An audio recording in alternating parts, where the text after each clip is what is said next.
I have here the copy of the members of,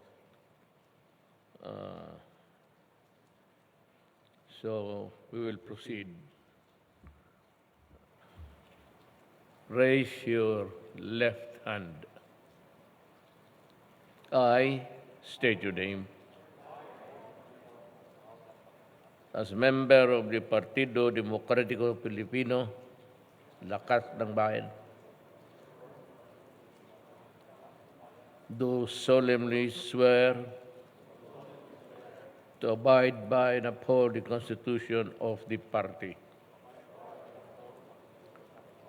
and to give faith and put into practice its basic objectives: freedom, solidarity, justice, equity, social responsibility, self-reliance, and efficiency, an enlightened nationalism, and federal system of government. The self-reliance, efficiency, enlightened nationalism, and federal system of government.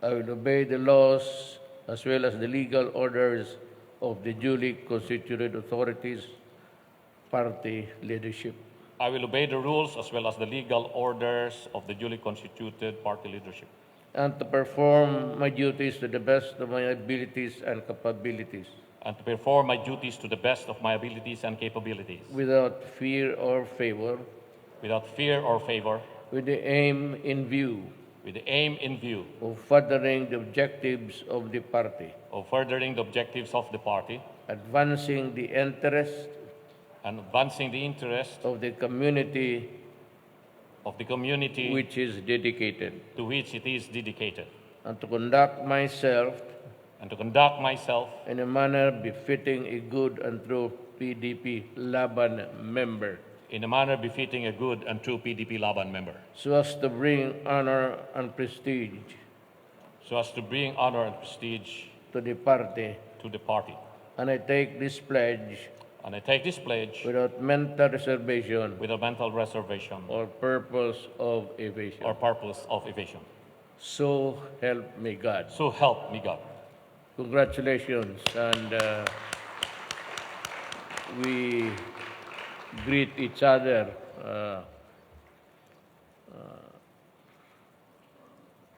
What's the next? Am I supposed to?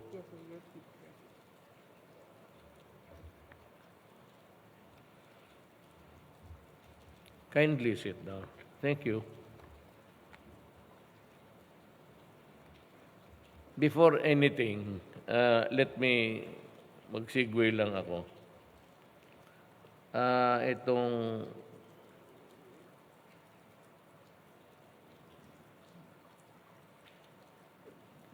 maybe the last phrase, so as to bring honor and prestige to the party.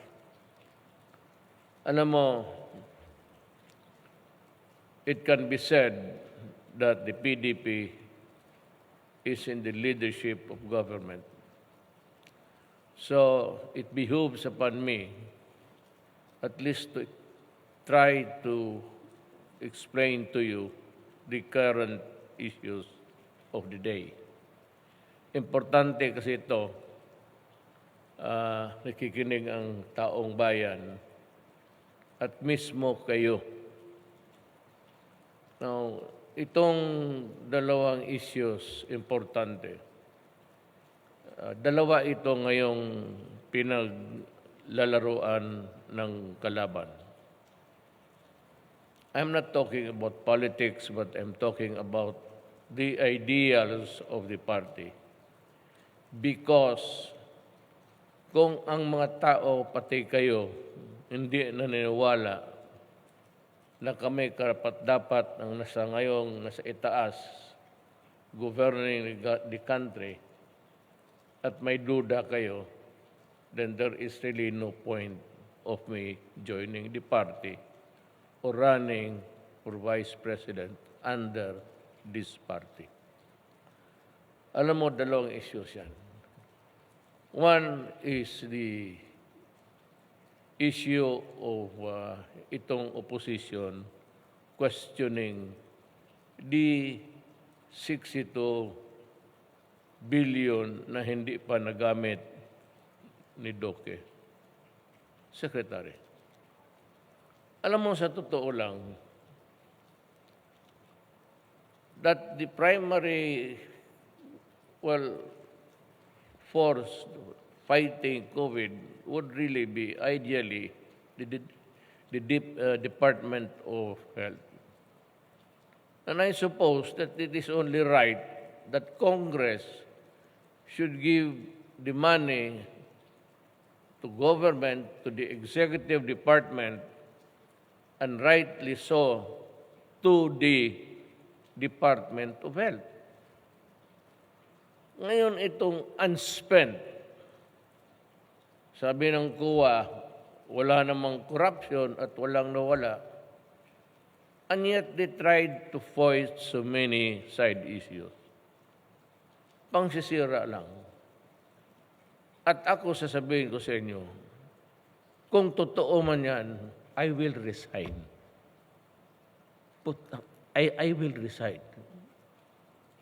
Kung si Duque kinurap niya or anybody in the executive department. Particularly, of course, maski malayo ako sa mga transactions dyan, being the president of the executive department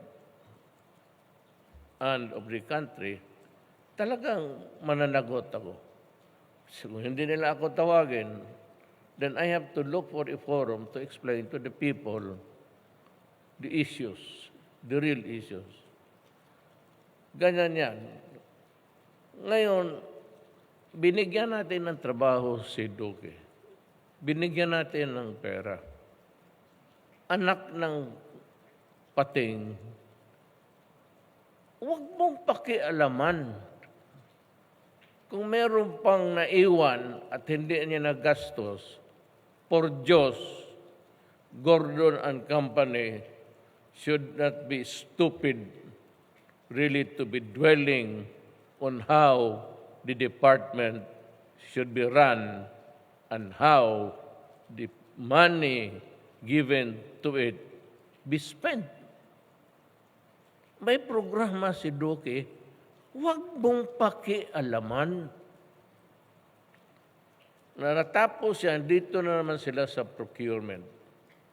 Again, sinasabi ko sa inyo, merong bidding, may negotiated contract because na madalian. And to tell you frankly, it was I who gave the order in a cabinet meeting to Secretary Duque. Sabi ko, buy the things that are necessary to fight this COVID pandemic. Do it fast. Sabi ko, I'm sure, don't go into contracts or bidding, lowest bidding, kasi yung lowest bidder, kasi matagal yan. Alam ko, I've been the mayor of Davao City for 23 years. In my life, I had about 10 elections including the presidency. Hindi po ako natalo ni minsan. Alam ko, yung bidding na yan, it could take forever. So, considering the need of the moment, sabi ko sa kanya, do away with bidding because I'm sure there's a loss somewhere. Yan ang exact words ko. And the minutes of that meeting is available to everybody. Tape recorded yan eh. Sabi ko, do it fast. I don't care how you do it, but do it fast. So, nag-negotiated contract sila. The negotiated contract was signed. Wala tayong binayad until there was a complete delivery of what we ordered for government. Ngayon, ang current price noon, which was prepared by the DTI for the so many goods, Department of Trade, there's so many goods that can be bought by the buying public and including government, nandoon. At yung presyo ng mask, at nakalagay doon, and that was the basis of the price for which government paid for this thing.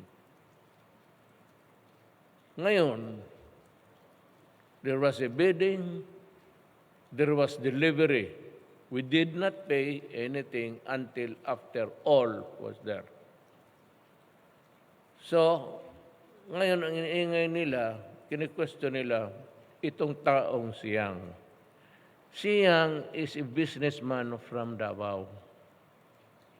He has been doing business there for 20 years. When I was trying to negotiate for just tea with some Chinese businessmen dito, I had already plans of going to China to talk to President Xi Jinping about the relations of China and the Philippines. Alam ko mas makatulong, armas, marami. You want, whatever you want to wage war, America is the best source. Pero all others, itong mga bagay na ito na madalian, it was China. Wala pa yung pandemic. So siya yung inutusan ko. At sinabi ko sa kanya, you advise me, so you are my advisor. Walang problema yan because he was there for 20 years in Davao doing business and I knew him. And to think that every time yung dating ambassador who is now assigned in Indonesia, forgot his name, every time that he'd go to Malacanang to see me, Yang was there because we were talking of how to connect to China. So yun, he was the one who parlayed everything. And so nagpunta ako sa China, gano'n. Siya yung nag-invest. Ngayon yung sloganeering, let us invite everybody to go into business. Akala ko ba we are inviting everybody including the Chinese? Kaya pumunta nga ako doon eh. This guy, yung sa bidding na sumali, negosyante. Well, kung negosyo ka, gago ka kung wala kang kikitain. Of course, you do business because you want to make money. And so he participated in one of the two biddings. Pinaghati-hati nila yan mga, alam mo na, the Chinese style. At saka yung korporasyon, foreign corporation, was doing business already. It's based in Singapore. Yun ang nagbigay ng parang trade, China is a trading country. Wala yung agriculture, wala lahat. Except trading lang yan. And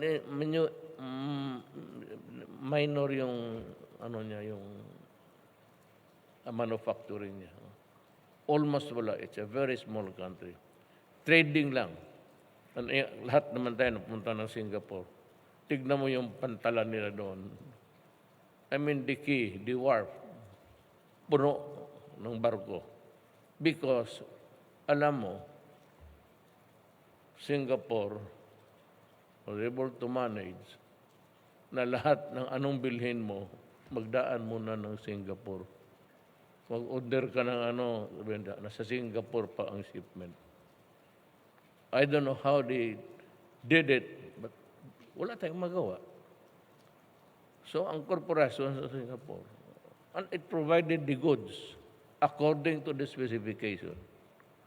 Ngayong na-deliver na, umiingay na naman ito si Gordon. At sabihin ko sa iyo, magpupustahan tayo. Walang mangyari niyan. wala naman talagang nilabag sa batas. Yan, except the existence of the corporation ng Singapore who provided the goods.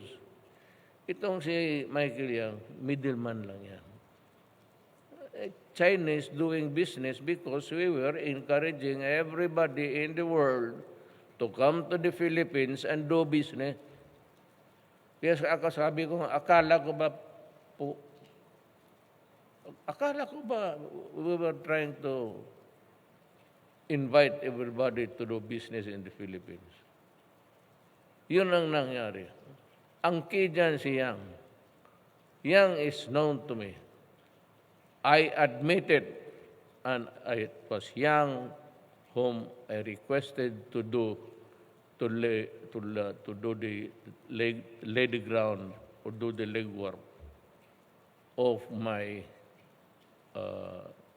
going to China and getting into a new deal and a new relations because of yung foreign policy ko.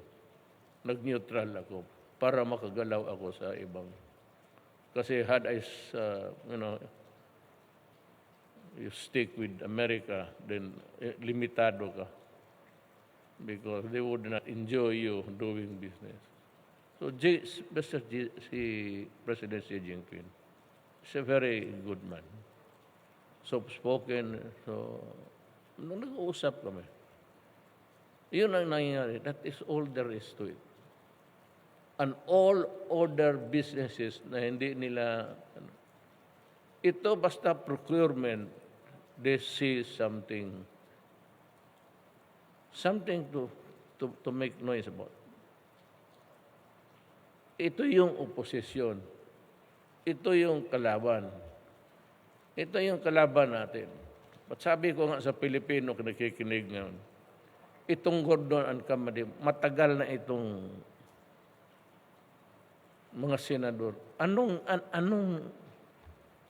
Look at the reputation, the name behind the persona. Ano ang record nila in the past? I can enumerate 100. Pero wala tayong panahon. No, may panahon na darating ang election, then there is also a time for everything. Then bibitawan na natin. Yan ang nangyari dyan. Kaya sabi ko, kasi binabase ko, it says here, advancing the interests of the community.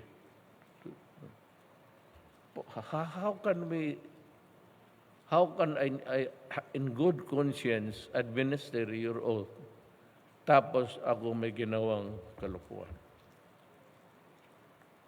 Yan ang garanti ko sa inyo. Wala yan ang silang makita. There was a bidding, yung personality, the juridical personality ng kumpanya is actually of no moment to us. If it's a foreign corporation, it's a foreign corporation doing business through a middleman here. Yan ang paraan eh. Wala naman si Michael Yang, has no manufacturing factory in Davao. Ganon yan. Walang record yan. Hindi kriminal yan. Yan ang gusto kong malaman ninyo na at least ako kaharap ninyo.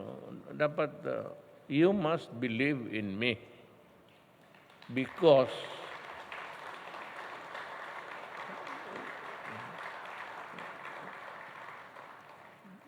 in the hindsight, hindi ko naman kayo, I'm not trying to belittle our party now or the membership. No, I won this presidency almost dito sa Luzon. It was only Abet Garcia. And yun lang. Well, of course, kayo, Tonel Lambino, lahat. Mga. Pero kung sabihin mo yung malalaking partido, wala ako. Alam ninyo yan. Niwala akong isang barangay captain dito sa Luzon. In the Visayas, in Cebu, where my father was a native, doon mismo, walang baski isang kagawad. Ano yan? Yun na, I really do not know why I made it. Tell me if you know. Pero yung akin, it was the presidency is a gift from God. Tandaan ninyo yan. For those who would aspire for it, you should face the Lord first and ask, bibigay mo ba ito sa akin? And after that, if you are chosen by the people through God's intervention, then you ask, God, what do you want me to do? Kasi itong akin ambisyon lang at naging totoo. Wala naman talaga.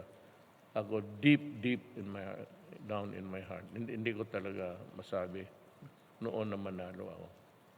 You know, all the time I was the fourth. Hanggang 2 weeks before the election, nag-shoot ako 32. Doon ako nagdikit. Then, Po was 27. Yun na yun. And the rest. And that was the rating noong election time. So, naging presidente ninyo ako, ginawa ko naman ang lahat. I made only 5 simple messages. You know why? During the debate, I knew that I do not think I'm ready to participate in debates sponsored by itong mga network. Pera-pera lang yan. Kumikita yan sila. Nakita ba niyo? We were only given 2 minutes, then 1 hour 30 to rebut the... Anong masasabi mo? Kaya pag umpisa pa lang, nung we were brief of how long could we talk, bullet na lang ako. Sabi ko una, droga. Hanggang ngayon, galit talaga ako sa droga. I've been mayor for... You know why? Before that, I was a prosecutor for 8 years. Yan, sila Bebot, sila Medeldia. Alam nila yan, kasi mga abogado sa Davao. Nakita ko noon na pagdating sa trial, ang hawa ko, instead of shabu, tawas na. That was how corrupt the situation was. Kaya ako talaga galit na galit. Kaya naging mayor ako, I said, wala akong sinabi na patayin mo si Mr. Huang, patayin mo si Serrano, patayin mo si Tan, patayin mo si Galicia. Wala akong sinabing ganun. Sinabi ko lang nung na mayor ako, I will try to build a city just comfortable for everybody. I will return to you the streets of Davao City so that your children can go around safe and sound. And my order to the police was, you ask your wife and daughter to walk around Davao in the wee hours of the morning. Alas 12 hanggang, and if they come home safe and sound, yun ang gusto kong mangyari sa Davao. Kung hindi mo kaya, umalis ka. So, at sinabi ko, kayo mga durugista, this is my only crime. Do not destroy my city. nor our children. Kasi pagtanda namin, yan ang inaasahan namin na magbantay sa ako. Hindi tayo bilyonaryo, milyonaryo na may mga yaya, may mga caregiver. Sa ating, sino ba ditong, I don't know, but sino ba dito kanyo sustain? Kami, mga presidente, wala kami ni 5 centimos. Nothing, nada. Mag-retire kami, well, ang aking GSIS, of course, with the government service ko. But sa presidency, wala. Tayo mahirap lang. Pinapaaral natin yung mga anak natin, hoping that nung matanda na tayo, may magsubo sa nanlugaw mo, pati medisina mo. And when the time comes, and it will come, na magbayad sa punerarya at magbayad sa kabaong mo at saan ka ililibing. Ganon kahirap. So do not destroy our children because I will kill you. Akin na yun. Kaya sabi ko sa mga pulis, lahat, security, army, just do your duty in accordance with law. At kung may mga issues na puputok dyan, I will assume full responsibility for everything. Huwag yung mga patay ka ng tao na nakaluhod. Anong klase yan? Yung mga pulis nag-aaral yan sa academy. For the officers, PNPA, that's 4 years. Itong mga patrolman, mga lateral entry guys, nag-aaral din yan. Siguro mga 6 months. I know because when I was a prosecutor and I nag-asawa kaagad ako.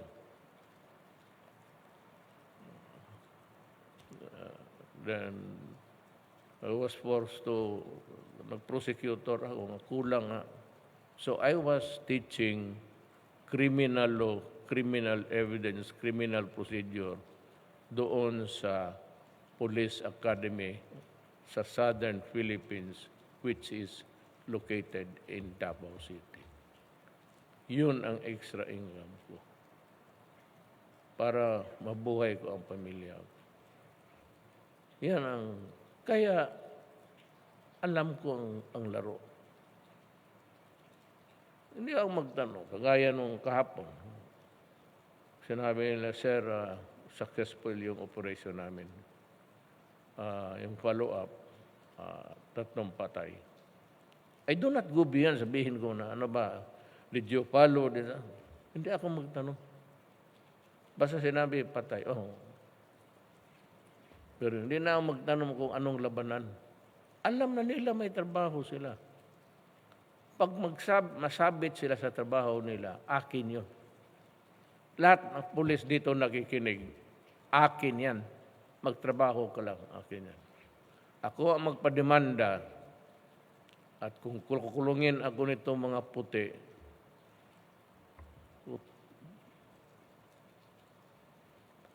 I am a Filipino. I am a citizen of this country. And kung gusto nila kong idemanda, do it before a Philippine Court of Justice.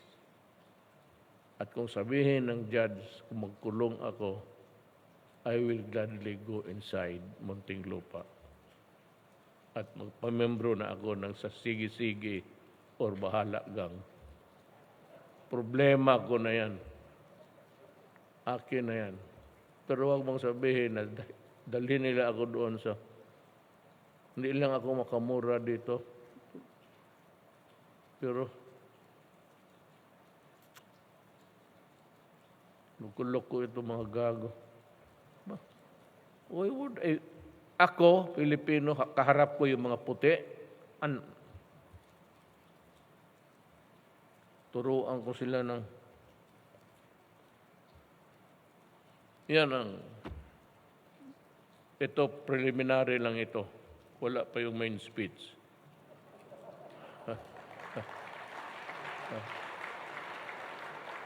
Hindi, mabuti ang na makilala ninyo ako. So there's really no point in being together running a government which exacts a very a high degree of honesty. Ideally. Tapos yung presidente mismo ng Pilipinas, yung presidente ng PDP Laban, sabihin niyo corrupt. Kung nag-corrupt ako, I've been in politics for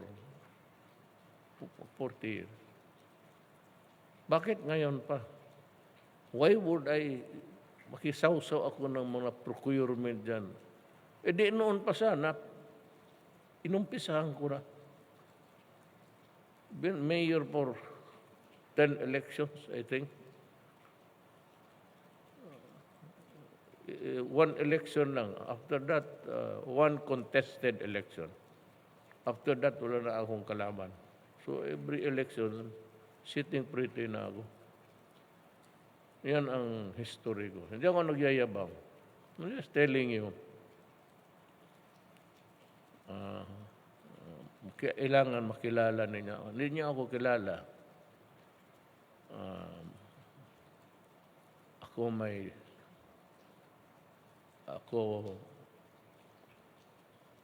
naniniwala sa Diyos. Ako ay maybe a good father. Ako ay may 2 asawa. At marami naman kami dito. Sa solo ito. Hindi lang alam ng iba. Yung iba naman harap-harapan. Pare-pareho lang tayo. You know, men are fit of clay. Lahat tayo may this man is good, but this man is basta wag lang yang this man is a crook, this man is kung sabihin ninyo yung salvage, di ko to, sige totoo. Yung babaero, ay 2 nga asawa mismo ang sakyan. Sasakyan ninyo may sakyan. Mismo ang sasakyan ninyo may reserva. Yan sasakyan yan. Tao pa kaya, anak na.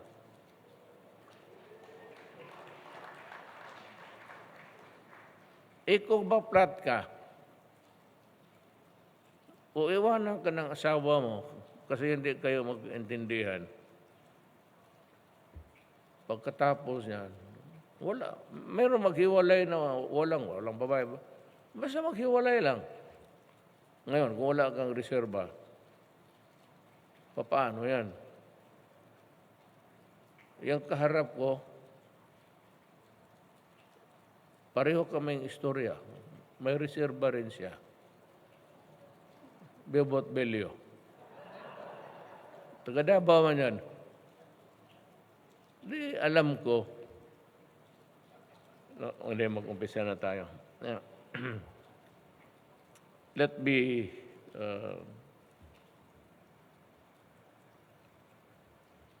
call out the persons, yung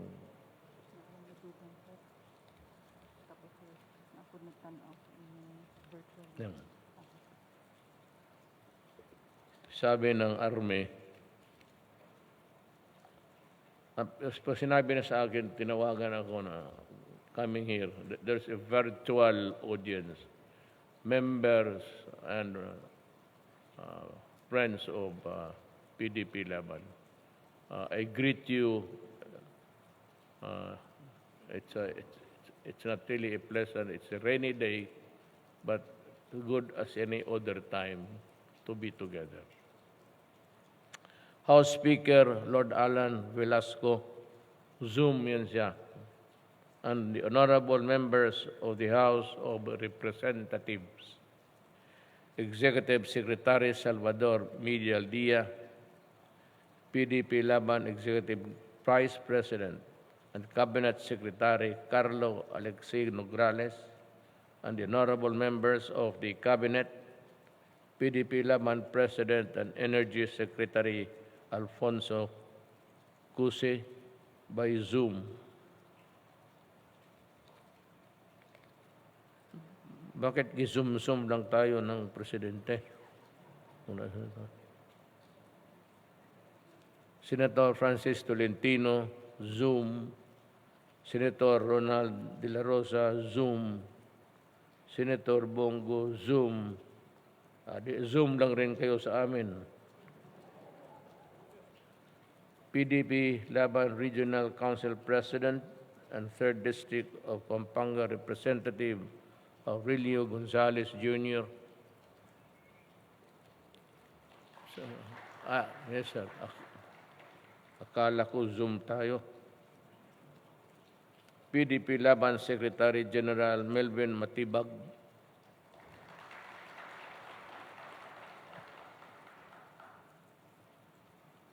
Pampanga Vice Governor Lilia Pineda.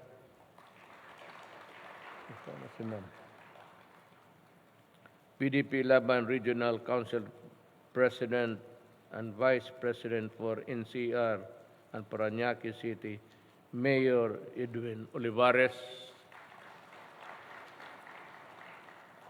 Governors and city and municipal mayors and vice mayors who are here with us, fellow workers in government, mga kababayan ko.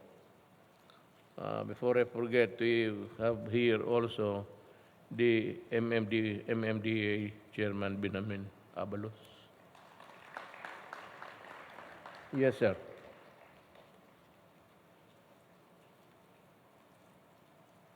Ito na yung prepared speech ng PMS, Presidential Staff. Kanila man ito, hindi ito akin. Anong pinagsasabi? Basahin ko lang. For it's about 30 pages. Thank you, my dear party mates, for gathering here today and to the National Convention of the PDP Laban. Your presence is a testament of your undeniable unity as standard bearers of the party. Let me congratulate the party's official candidates for the 2022 national and local elections. I trust that you will duly prepare for your future responsibilities as elected and public officials. Regardless of the election results, and even beyond the election period, I expect you to uphold the party's principles and aspirations. I cannot thank you enough for your strong support for the administration's priorities, especially our fight against illegal drugs, terrorism, corruption, and poverty. No words can express my gratitude for your continued trust and confidence in my leadership and for nominating me as the party's official vice presidential candidate in the 22 election. Na 19 pa rin ako. I am hopeful that this will allow me to continue serving the Filipino people and help lead the entire nation towards greater progress. Alam mo kung bakit? Papaiyak ako eh.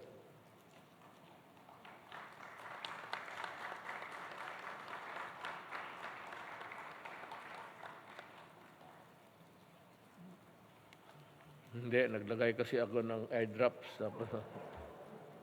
just before it's blurry. It's ano kasi yan, it's a, how would you call it, lubricant. Alam mo kung bakit ako tatakbo ng vice presidency? Is it ambition? Maybe. But is it really a sense of love of country? Yes. Is it really because I want to see the continuity of my efforts, even though I may not be the one giving the direction? Baka makatulong lang ako. Alam mo, alam ninyo na nag-alaman natin na ang problema, droga pa rin, terorismo. Nandyan yung NPA. Well, of course, it's quite inusulo now. Yung NPA, hindi pa hanggang ngayon, it is really the one factor that's pulling us down. Sa Mindanao, on Universe, yung mga farming corporations, yung sinusunog yung takto, it's still terrorism in Mindanao. Kaya gusto ko nandyan lang ako makatingin at makapagsabi. Iba na yung kasing ano ka. And of course, kung kailangan may somebody just to tell them na, alam mo, Adre, just i-nudge.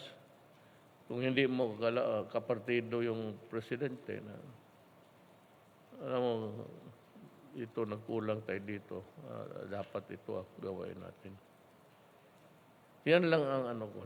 Sense of fulfillment, tapos na ako.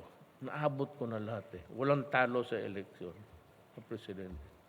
Magtanong, ano pa ba ang gusto mo? Well, una, ayaw ko na lang. Nakita mo naman yung, well, except for Bongo. Bongo, bright yan. He can calculate kung mahingiin ka percentage, Dito lang yan sa kanila gamit ng yan. Sila shall graduate. At sabi ko, talagang kayo mga taga Davao, alam man ninyo yan. Talagang mayaman yan sila. Hindi ako, they own almost half the block. And they own the biggest printing press. Mga tesoro ng Zamboanga. Buong is tesoro sa Zamboanga, sa mother side. Ayan ang totoo. To the newly proclaimed candidates, my fellow party officials and members, let us remain united and focused in achieving our mission to improve the quality of life of every Filipino, especially as we continue to overcome the COVID-19 pandemic. Alam mo, ang Pilipinas, in my paningin ko, we have been, sa runway tayo, nagpa-take off na, pero hindi pa talaga tayo umangat. Meron sana tayong golden opportunity because of the leadership of our economic advisors, Dominguez. Medyo umangat na tayo and we were improving pati yung rating natin sa credit rating natin is BBB plus na sana tayo. Ngayon nag-minus kasi nag-pandemic. Sayang lang. Ayaw ko kung it's part of God's plan. But itong tumama sa atin, this will remain with us for the longest time. Huwag din yung isipin na gumatapos yan. Learn to live with it, with COVID. Kasi matagal pa pati itong maraming patay, maraming tinamaan ng COVID. In Mindanao, nagpatong na naman. Microbe, what can we do? Ang opposition, they think that we invented COVID. pinapalabas nila tayong may kasalanan ng COVID na to. So, yun ang ano nila, yan ang pinapalabas nila. Well, anyway, it's really an issue sa election, whether valid or not.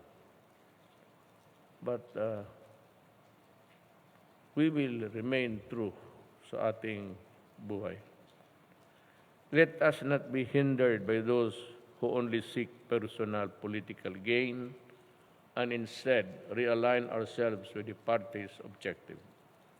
I am confident that with a strong resolve and solidarity, we will once again claim victory in the upcoming elections and together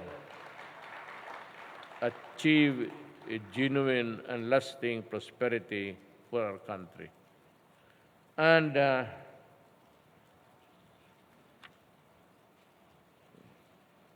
mataas ba masyado to? Hanggang dito na lang tayo. Sabi ko,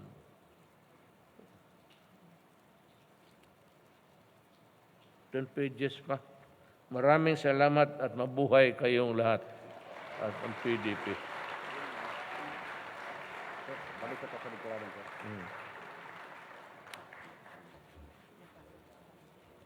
Is this clean?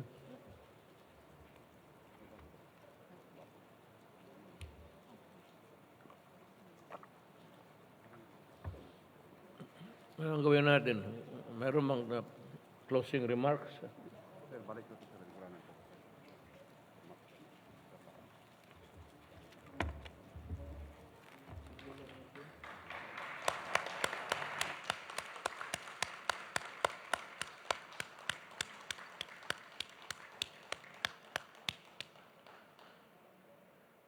Thank you very much, Mr. President.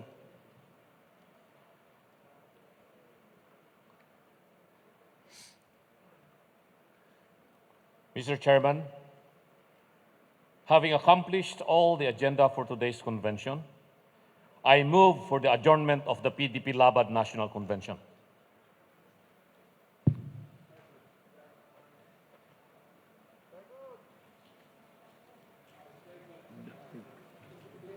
Seconded. There is a motion to adjourn, duly seconded by President Duterte himself. Ladies and gentlemen, that concludes our PDP Laban National Convention. This meeting is hereby adjourned. We request the President to please kindly remain on stage for the photo opportunity. Yes, may we call on the first batch